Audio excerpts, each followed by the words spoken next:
176e jour de l'année, la température est plus clémente à Cotonou pendant que la canicule bat son plein à Paris. Mesdames et messieurs, bonjour, les titres. Visite du chef de l'État à Bruxelles. L'objectif de ce déplacement du président Romuald Wadhagne a pour objectif, bien sûr de consolider les relations entre le Bénin et l'Union européenne. Les détails à suivre dans ce journal. On va également s'intéresser dans ce journal à l'avenir du métier du graphisme avec l'intelligence artificielle qui gagne du terrain de jour en jour. Entre crainte et espoir, les professionnels du métier s'interrogent sur leur lendemain face à l'essor de l'IA. Les précisions à suivre. Et puis, toujours dans ce journal, Ulrich Kaba va nous amener à la découverte du centre de perfectionnement aux actions post-conflictuelles de déminage et de dépollution au sein des forces armées béninoises. À nouveau, bonjour. En visite de travail à Bruxelles ce mercredi 24 juin 2026, le président béninois Romuald Wadhagne a rencontré les principaux responsables de l'Union européenne afin de consolider les relations entre le Bénin et l'Union européenne. Des échanges ont notamment eu lieu avec le président du Conseil européen Antonio Costa et la présidente de la Commission européenne, Madame Ursula von der Leyen. Les discussions ont porté sur le renforcement du dialogue politique et le développement d'un partenariat stratégique adapté aux nouveaux enjeux de développement. Le téléenseignement sera opérationnel dès la rentrée académique 2026-2027 au Bénin, sous la houlette du directeur général de l'Agence béninoise pour le téléenseignement. Les cadres techniques du ministère de l'Enseignement supérieur et de la recherche scientifique en charge de la formation technique concernée ont procédé à l'examen et à la correction des tests devant régir le téléenseignement, l'enseignement et la formation à distance en République du Bénin. La séance s'est déroulée ce mercredi. Les détails avec Virgile Arodeyon. Cette séance, organisée par le ministère de l'Enseignement supérieur et de la Recherche scientifique en charge de la formation technique, est présidée par le directeur général de l'Agence béninoise pour le téléenseignement. Elle vient finaliser plusieurs jours de travaux destinés à mettre en place le cadre juridique pour ce qui est de la mise en œuvre de la politique du téléenseignement en République du Bénin. Les décrets ont été pris par rapport à la formation à distance, la formation hybride, le téléenseignement. Mais nous avons besoin de drafter un certain nombre d'actes permettant l'application réelle de ces décrets. Et donc, c'est ce que nous avons fait. Une fois finalisés, ces drafts pourront rentrer dans le circuit du Conseil national de l'éducation, les différents ministères concernés pour leur prise en main définitive. Et cela va constituer le cadrage juridique final dans lequel nous pouvons avancer sereinement. La politique gouvernementale relative au téléenseignement procède d'une vision, celle de déployer la formation et l'enseignement à distance dans toutes les contrées du Bénin en se servant du numérique pour moderniser le système éducatif et améliorer l'équité d'accès à travers, entre autres, une gestion rationnelle de la ressource humaine enseignante. Créée par décret en Conseil des ministres, l'Agence béninoise pour le téléenseignement est chargée d'opérationnaliser cette vision. Les dispositifs techniques étant déjà en place, le lancement pilote se fera dès la prochaine rentrée académique. Le déploiement sera ensuite progressif en ce qui concerne les deux autres niveaux d'enseignement, à savoir l'enseignement secondaire et la formation professionnelle et l'enseignement maternel et primaire. On parle toujours éducation. Les apprenants, enseignants et parents d'élèves du complexe scolaire A et B de Sinwe-Wontor dans la commune d'Agbaïzou sont chagrinés. Des modules de classe décoiffés en état de décrépitude. En ce début de vacances, les voix s'élèvent encore pour lancer des appels au secours et permettre à la communauté scolaire de travailler dans de meilleures conditions l'année prochaine. L'idée est non seulement de susciter la réaction des personnes de bonne volonté, mais mieux de faire réagir les autorités en charge de l'éducation en vue de la réfection des salles de classe. Et mettez Hélène Amouzou. La situation dure depuis une dizaine d'années et laisse apparemment bien de monde indifférent. Au complexe scolaire AEB de Houto, arrondissement de Siwe-Lego, dans la commune d'Agban-Izou, apprenants, enseignants et parents fréquentent une école en pleine dégradation. Toiture de modules de classe en lambeaux, salle décoiffée par endroits mue en ruine, sol de salle de cours sableux, tout est réuni pour constituer l'une des conditions les plus misérabilistes d'études pour ces tout-petits. Nous sommes allés informer les autorités à haut niveau, je voudrais dire, monsieur le deux dames, et il nous a instruit d'aller formuler une demande et de déposer la demande par la voie hiérarchique. Ce qui a été fait, jusqu'à ce jour, c'est statu quo. Mais nous ne sommes pas restés les bras croisés quand même. Nous avons fait appel à nos grands frères, les ressortissants de Siwe-Houto, mais l'heure n'est pas encore sonnée pour nos frères appelés. Donc les enseignants ont dû regrouper ces enfants de ces classes-là dans d'autres et il y a le pléthore. L'école, ou du moins ce qu'il en reste, offre très peu de possibilités à la communauté scolaire. Ces 10 dernières années, apprenants et enseignants se sont accommodés avec les classes multigrades, ce qui impacte le résultat scolaire. Nous souffrons, surtout au moment de la saison pluvieuse, quand il commence par pleuvoir. Les enseignants de ces salles de classe et les élèves sont obligés de faire le déménagement vers les autres salles. Les nombreuses démarches effectuées en direction des responsables du secteur éducatif, de même que les autorités locales, n'ont pas porté de fruits. Aucun regard compatissant pour ces âmes innocentes. Dorénavant donc, seule une solidarité au-delà des frontières de la commune peut redonner dignité et bonheur d'étudier à ces enfants qui sont aussi filles et fils de la République. Nous, élèves du complexe scolaire public de Siwe-Houto, lançons nos cris de cœur de venir à nos secours. Longtemps considéré comme un métier d'avenir, le graphisme fait aujourd'hui face à une profonde mutation avec l'essor fulgurant de l'intelligence matricielle. En quelques secondes, les logiciels sont désormais capables de générer des affiches, des logos, des faire-part ou encore des visuels publicitaires.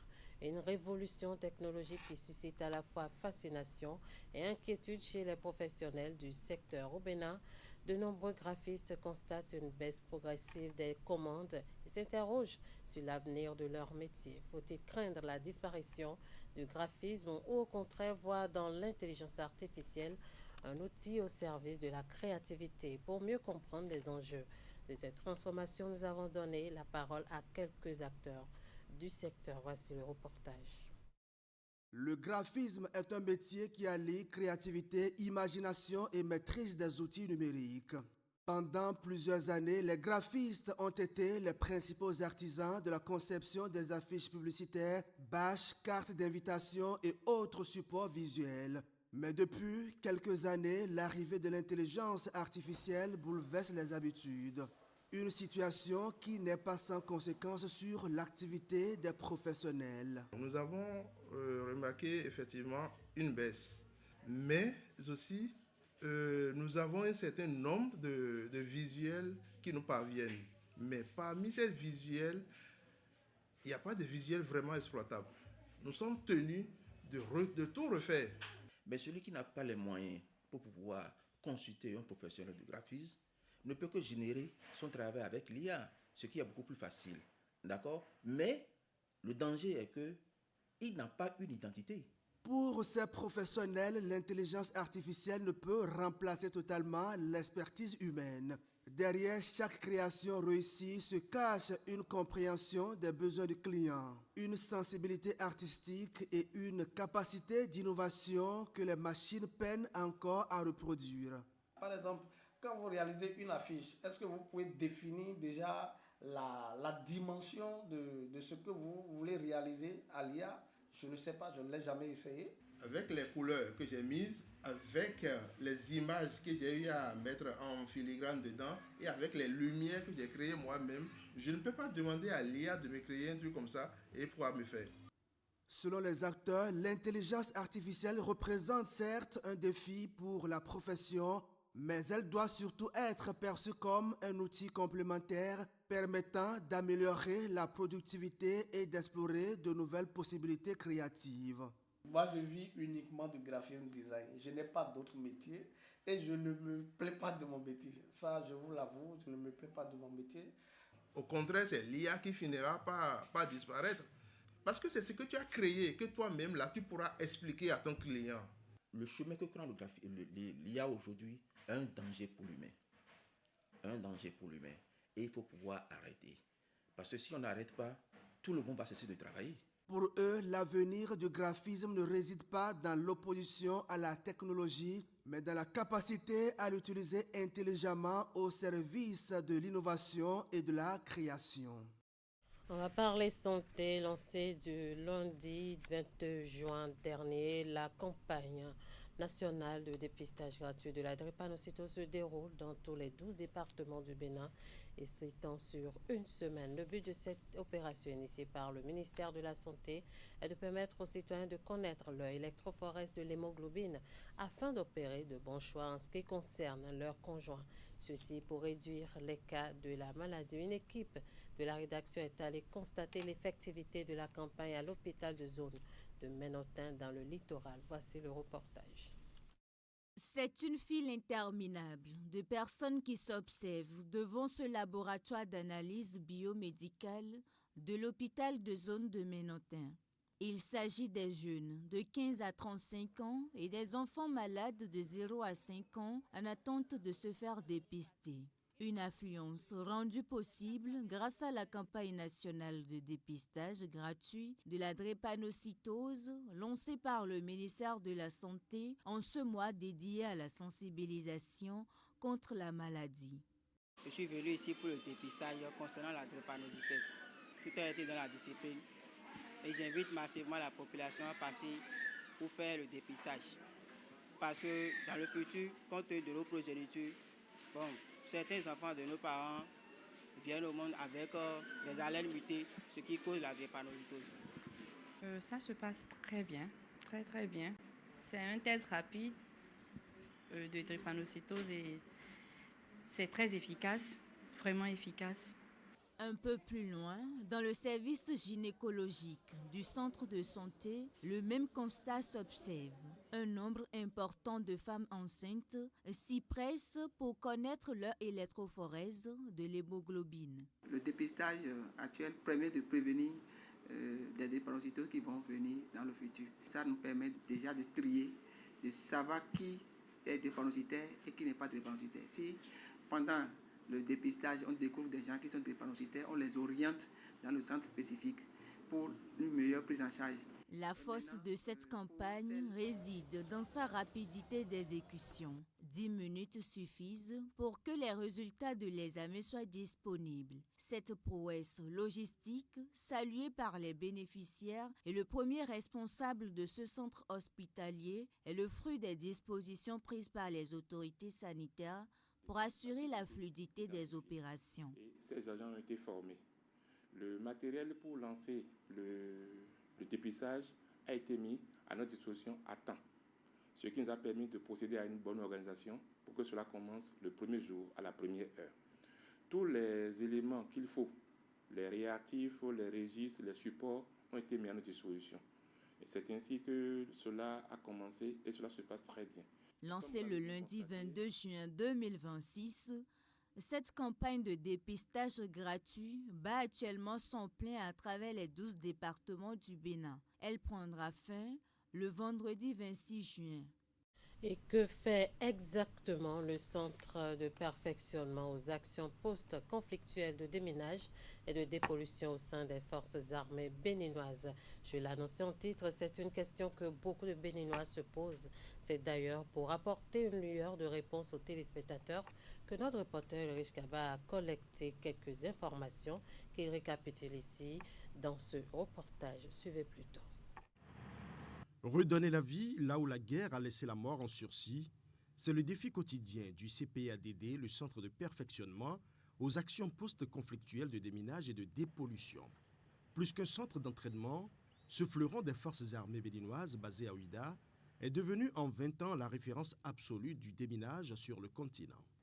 Fruit de la coopération entre la France et le Bénin dans le cadre de la mise en œuvre de la Convention d'Ottawa sur l'interdiction des mines antipersonnelles Relatif notamment à l'assistance et à la coopération internationale, il a officiellement ouvert ses portes le 25 avril 2003. Militaires, policiers, bref, l'élite de plusieurs nations s'active ici à apprendre l'art de l'extrême, nettoyer les sols des restes de guerre, sécuriser les poudrières et surtout dompter la pire des menaces asymétriques, à savoir les engins explosifs improvisés. Avec la lutte contre le terrorisme, nous savons tous aujourd'hui que nous ne sommes pas dans le cadre d'opérations militaires classiques. Nous faisons plutôt face à des opérations asymétriques, voire des tactiques de guérilla, avec un ennemi qui ne semble respecter aucune règle de combat et qui est surtout prêt à tout pour assouvir ses sordides envies. D'où l'apparition des engins explosifs improvisés, EI en français et IOD en anglais. C'est surtout cette menace qui propulse aujourd'hui le CPADD au devant des scènes de théâtre orchestrées par la poussée du terrorisme dans le Sahel et aux frontières du golfe de Guinée.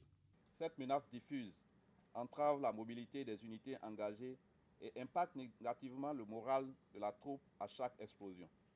C'est dans ce contexte que les sapeurs du 1er bataillon du génie sont fortement sollicités car leur corps est le seul disposant de compétences nécessaires pour lutter contre les engins explosifs. Le CPADD n'est donc pas seulement une école de l'après-guerre. C'est un bouclier stratégique en première ligne, crucial pour protéger les troupes face aux pièges invisibles qui endeuillent le Sahel et nos frontières. En abritant cette école d'excellence, le Bénin fait plus que prêter ses terres. Il exporte de la sécurité et s'impose comme le carrefour incontournable de la paix en Afrique. Et pour finir, une salle de classe entièrement rénovée à l'école primaire publique de Dassari dans la commune de Materi. C'est un geste du Lions Club Tangueta Pandiari, un club service rattaché au Lions Club International qui a pour vocation de servir la communauté locale et de répondre aux besoins communautaires, humanitaires et sociaux des populations vulnérables. La cérémonie de remise des clés aux bénéficiaires a été rehaussée par la présence du gouverneur du Lions Club du district 403 à 4, le Lion Hervé Tchakwe. Alassane Rouna. Une coupure symbolique du ruban, suivie de la remise officielle des clés, marque la mise à disposition de cette salle de classe entièrement rénovée à l'école primaire publique de Dassari dans la commune de Materi. Un geste du Lions Club Tangueta Pandiari pour améliorer les conditions d'apprentissage de ces jeunes écoliers. Ce bâtiment porte une mémoire collective. Les premiers élèves, les premiers pas, les efforts silencieux contre l'ignorance, l'engagement, les maîtres, les maîtresses qui ont transmis le savoir ici. Nous autres Lions, et si vous aviez été attentifs, on disait qu'on avait vocation de faire en sorte que les communautés puissent être bien.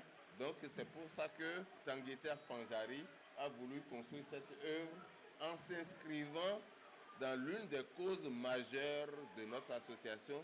Construite il y a 73 ans, cette salle de classe du cours d'initiation CI présentait un état de dégradation très avancé. Sa réflexion par le Lions Club constitue un véritable soulagement pour les bénéficiaires. Fort de ce que ce bâtiment a été, qu'il faille immortaliser les écoliers d'hier, aujourd'hui piliers du développement, sur les murs couronnés de Lions Club, pour montrer que Lions Club est venu nous ressusciter ce qu'on a. Après cette étape de Dassari, le gouverneur du district pour l'exercice 2025-2026 a mis le cap sur Natitengu où s'est tenue la 4e réunion du comité consultatif du gouverneur du district. Ce rendez-vous trimestriel aura permis aux responsables des différents clubs de faire le point des activités menées au cours des derniers mois et d'examiner les perspectives à venir.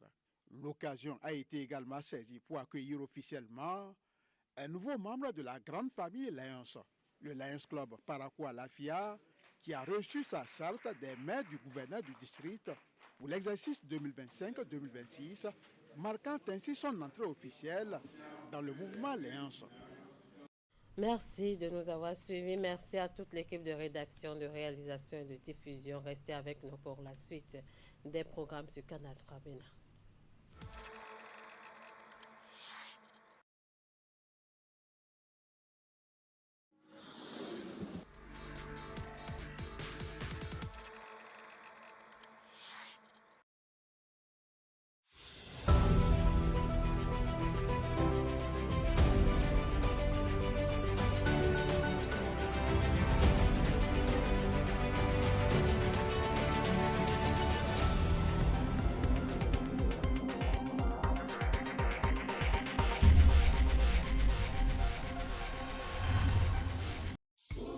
Grâce au microcrédit à l'AFIA, Mariam a fait grandir son commerce.